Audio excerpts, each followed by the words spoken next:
Ginger. Ginger is the first home remedy that will come into our minds whenever we think about the cough. It possesses antimicrobial and anti-inflammatory properties.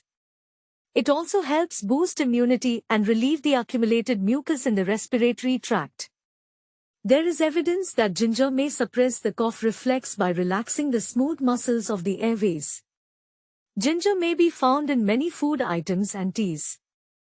Ginger tea is an excellent option to get rid of dry cough and the blocking sensation. Adding honey may make it even more beneficial for dry cough.